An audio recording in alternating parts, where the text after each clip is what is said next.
নমস্কার বন্ধুরা, আপনাদের সবাইকে নতুন একটি ব্লগে স্বাগত জানাই। তা আমি তো ভালো আছি, আপনারা আশা করি ভালোই আছেন।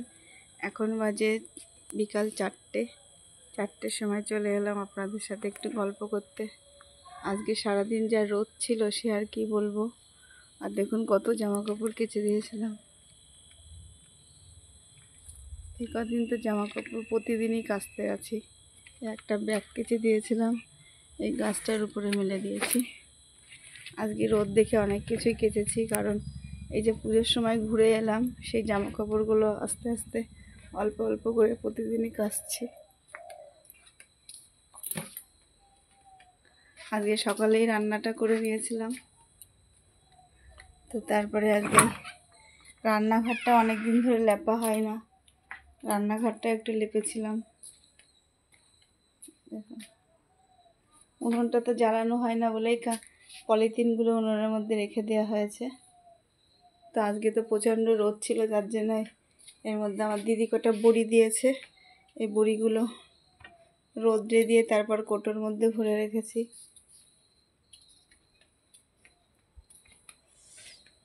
আর এখন তো প্রায় সন্ধ্যা হতে গেছে, তাই আশেপাশের ওয়েদারটা দেখুন। পুজোর সময় যেসব জামা কাপড় পরা হয়েছে সেগুলো তো কাচতে হচ্ছে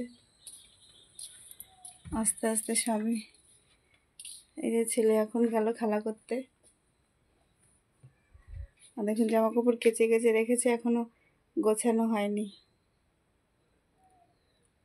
আজকেও কিছু কেচে দিলাম, তারপরে এগুলো সব গুছিয়ে আবার রাখতে হবে।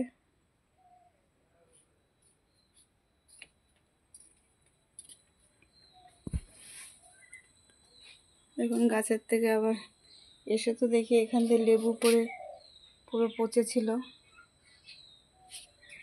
কালকে রাত্রিবেলায় আবার একটা যে লেবু পড়েছে, আমার এখন খাওয়া যায় না বলে এসে খায়ও না। ছেলেটাকে কেটে দেবো, সেই টাইমটাও হচ্ছে না। গাছে আর মাত্র কয়েকটা লেবু আছে, সেগুলো আস্তে আস্তে এক এক করে পড়ে যাচ্ছে। এই দেখুন কয়েকটা লেবু এখনো আছে। আর আমার লঙ্কা গাছে দেখুন ভালোই লঙ্কা দিচ্ছে। এই দেখুন আবার কতগুলো লঙ্কা হয়েছে। আর এই গাছটা নাকি ভেন্ডি গাছ। এই গাছে বাবা, এখন লঙ্কা গাছটা একটু হাত দিলাম, পিঁপড়ে আমাকে কামড়ে দিল। আর আজকে বন্ধুরা পাড়ায় এসেছিলো, সত্যি হবে কিনা জানি না, মশা মারা ওষুধ না কি বলে, খালি বোতল নিয়ে যেতে বললো। বোতলে একটুখানি দিল, বললো রাত সন্ধ্যার পরে। আমাদের তো নিচে মেঝে না, মাটিতে একটু ছিটিয়ে দিতে হবে। আর যাদের মেঝে আছে তাদের এই একটা ন্যাকড়া দিয়ে একটু মুছে নিলে নাকি মশা মাছি টিকটিকি আরশোলা আসবে না। জানি না, আজকে একটু ট্রাই করবো, ওখানে কি হয়। আজকে একটু ট্রাই করব। তো ওটাই আজকে একটা নতুন জিনিস দিয়ে গেলো, ওইটুকু ফ্রিতে দিল। আর অফার ছিল, কতগুলো নিলে 130 টাকা না 150 টাকা। ও কেউই নেয়নি, আমিও নিইনি।